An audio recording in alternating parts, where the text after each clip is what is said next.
commence ce top de l'horreur avec une vidéo que je trouve plutôt dingue. Elle n'est pas très longue, mais témoigne d'une activité paranormale.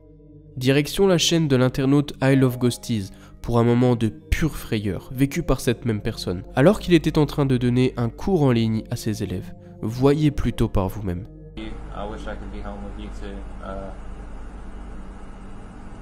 Tout commence par sa veste sur son lit derrière, qui semble bouger, de manière un peu trop prononcée.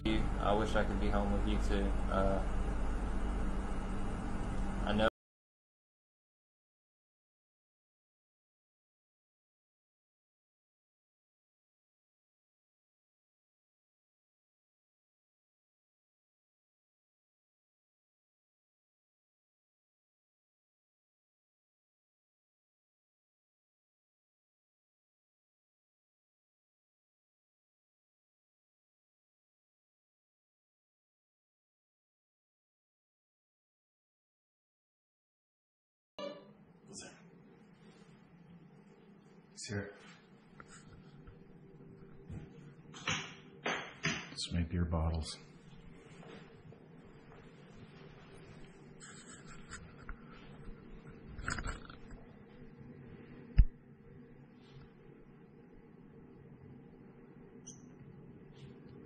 I heard you.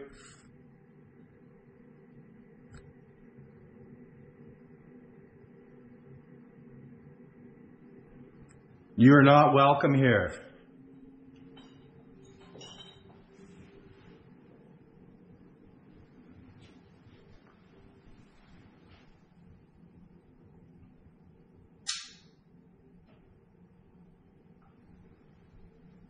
Right there. Those are my...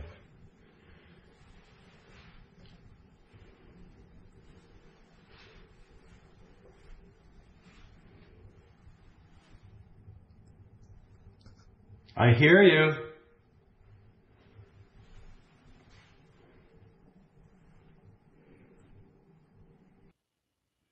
That's my stomach.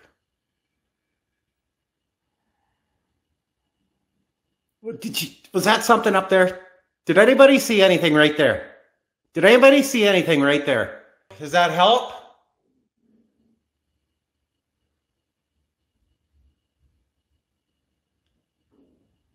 Hello? What is your name? Il se passe donc plusieurs choses chez Denis. Tout d'abord, la première nuit, il capture de manière très nette une ombre qui passe à toute vitesse sur le mur, puis le plafonnier qui se met à bouger de plus en plus vite. Ensuite, quand l'homme avance vers le couloir sombre, des bruits de bouteilles peuvent être entendus et des mouvements perçus dans le noir, mais rien n'est capturé. Puis le lendemain, l'homme capture à nouveau à 2 reprises une ombre qui vient se tapir dans le coin de ses escaliers. Donnie dit sous sa vidéo qu'il est en détresse de par sa situation et qu'il essaie de trouver une aide extérieure pour l'aider à se débarrasser de cette chose. Que feriez-vous à sa place? Dites-le moi sous la vidéo dans l'espace commentaire. That's my stomach. What did you? Was that something up there? Did anybody see anything right there? Did anybody see anything right there? Does that help?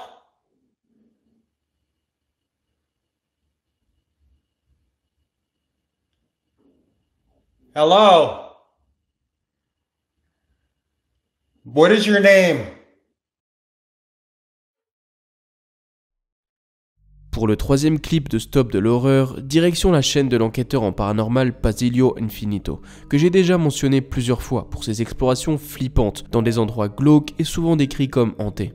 Alors qu'il se rend cette fois-ci dans un ancien hôpital pour tuberculeux fermé depuis des années à Las Pelas, Pasillo va faire la rencontre la plus effroyable de sa vie. Regardez plutôt par vous-même.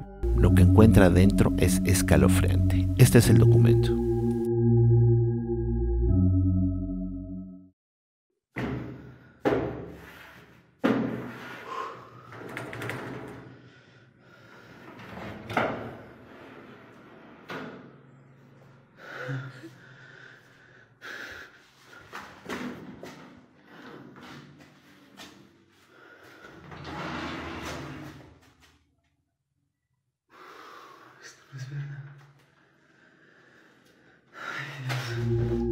Una chica al ir a grabar una casa abandonada, algo extraño le da el susto de su vida. Vamos a ver lo que registró.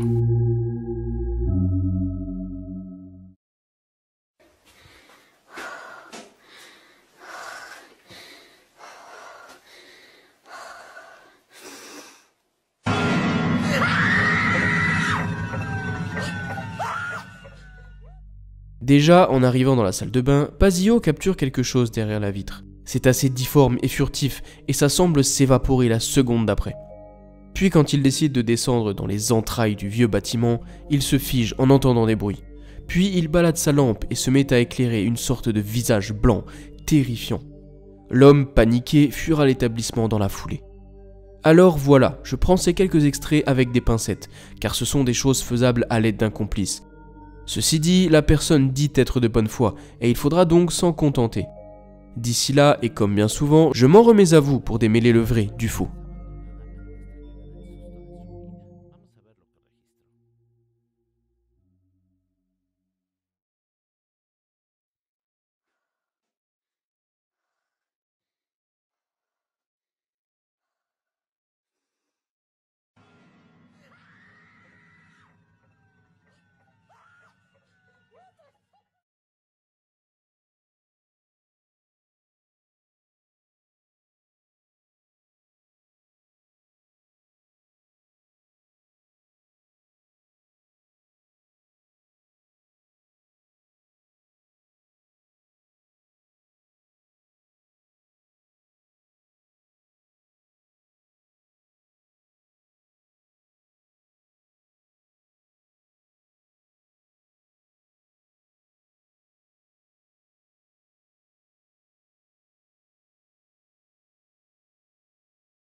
Vous connaissez l'adage, un bon top de l'horreur se doit de contenir au moins un extrait d'OVNI. Et pour le coup, accrochez-vous bien, car ce clip, qui ne dure que 30 petites secondes, est incroyable. Pour le contexte, une femme dans un avion déjà très haut dans le ciel, aux environs du Massachusetts, se met à voir quelque chose d'étrange voler au loin, encore plus haut que l'avion.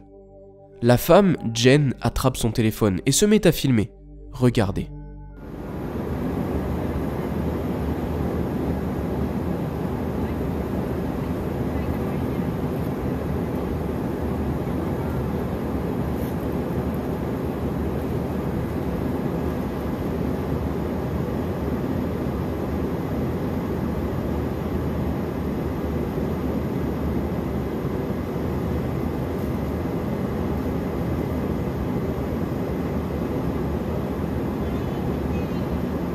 J'adore ce clip.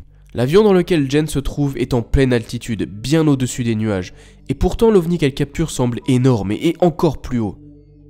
Il semble avoir une forme arrondie ou allongée et se déplace dans les airs. À cette distance et de cette taille, rien de ce que l'on connaît ne colle. C'est trop lent pour être un prototype de guerre et trop gros pour être un appareil furtif. Alors, je vous le demande, qu'a capturé Jen ce jour-là, le 7 août 2020 ?